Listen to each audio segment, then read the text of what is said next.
Hello അസ്സാം വലൈക്കും. കുറേ കാലമായി വീഡിയോസൊക്കെ ഇട്ടിട്ട്. നാട്ടിലെത്തി പെരുന്നാളും വിസിറ്റേഴ്സൊക്കെ ആയിട്ട് ഫുള്ള് തിരക്കായിപ്പോയി. അതുകൊണ്ടാണ് വീഡിയോ ഇടാന്ന്. ഇന്ന് ഞാനിവിടെ ഉണ്ടാക്കാൻ പോകുന്നത് ചുമക്കും ജലദോഷത്തിനൊക്കെ പറ്റിയ നല്ലൊരു ചുക്ക് കാപ്പിയാണ്. ഇതിന് വേണ്ടിയിട്ട് നമുക്കൊരു മിക്സിയുടെ ജാറിലേക്ക് ഒരു 10 ലീഫ് പനിക്കൂർക്കൻ്റെ ഇല, അതുപോലെ തന്നെ ഒരു പിടി തുളസീൻ്റെ ഇല. ഞാൻ കൃഷ്ണ തുളസിയാണ് എടുത്തിരിക്കുന്നത്, അതാണ് ഏറ്റവും നല്ലത്.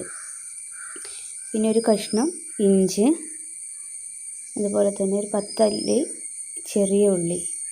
ഇതെല്ലാം കൂടെ നമുക്ക് മിക്സിയിലിട്ടിട്ട് നന്നായിട്ടൊന്ന് അടിച്ചെടുക്കുക.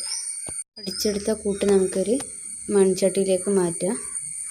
ഇതിലേക്ക് ഒരു 1.5 ഗ്ലാസ് വെള്ളം ചേർത്ത് കൊടുക്കുക. ഇനി ഇതിലേക്ക് നമുക്ക് ഒരു 2 ടീസ്പൂണ് കുരുമുളക് പൊടി ചേർത്ത് കൊടുക്കുക. അതുപോലെ തന്നെ ഒരു വലിയ ടേബിൾ സ്പൂണ് പഞ്ചസാര. നിങ്ങൾക്ക് ശർക്കരയാണ് ഇഷ്ടമെങ്കിൽ ശർക്കര ചേർത്ത് കൊടുക്കുക. ഞാൻ പഞ്ചസാരയാണ് ചേർത്തിരിക്കുന്നത്.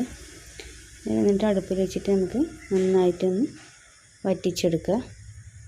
ഇതൊരു ഗ്ലാസ് വെള്ളമാകുന്നത് വരെ നമുക്ക് വറ്റിച്ചെടുക്കുക. നന്നായിട്ട് കുറുകി വന്നിട്ടുണ്ട്. ഇനി നമുക്ക് തീ ഓഫ് ചെയ്ത് കൊടുക്കുക.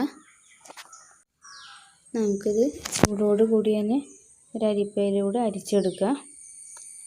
സ്റ്റീലിൻ്റെ അരിപ്പ തന്നെ എടുക്കാൻ വേണ്ടി ശ്രദ്ധിക്കുക. ഞാനിവിടെ സ്റ്റീലിൻ്റെ അരിപ്പയാണ് എടുത്തത്. ഇതിൻ്റെ ഫ്രെയിം മാത്രമേ ഉള്ളൂ പ്ലാസ്റ്റിക് കേട്ടോ. നന്നായിട്ട് അരിച്ചെടുക്കുക. അതിനുശേഷം ഈ നീരിലേക്ക് നമുക്ക് കുറച്ച് കാപ്പിപ്പൊടി കലക്കിയതാണിത്, ഇതും കൂടെ ചേർത്ത് കൊടുക്കുക. എന്നിട്ട് നന്നായിട്ടൊന്ന് മിക്സ് ചെയ്ത് കൊടുക്കുക. അതിനുശേഷം നമുക്കൊരു ഗ്ലാസ്സിൽ വെച്ചിട്ട് കുടിക്കാവുന്നതാണ്. ബാക്കി വരുന്നത് നമുക്കൊരു എയർ ടൈറ്റ് ആയിട്ടുള്ള കുപ്പിയിൽ ഫ്രിഡ്ജിൽ സൂക്ഷിക്കാവുന്നതാണ്. ഇത് വലിയവർക്ക് മാത്രമല്ല കുട്ടികൾക്കും കൊടുക്കാവുന്നതാണ്. നമ്മൾ കുടിക്കുന്നതിൻ്റെ നേർപകുതിയാക്കിയിട്ട് കൊടുത്താൽ മതി. അപ്പോൾ നിങ്ങളെല്ലാവരും തീർച്ചയായിട്ടും ട്രൈ ചെയ്ത് നോക്കുക. എന്നിട്ട് ഫീഡ്ബാക്ക് അറിയിക്കാൻ മറക്കരുത്.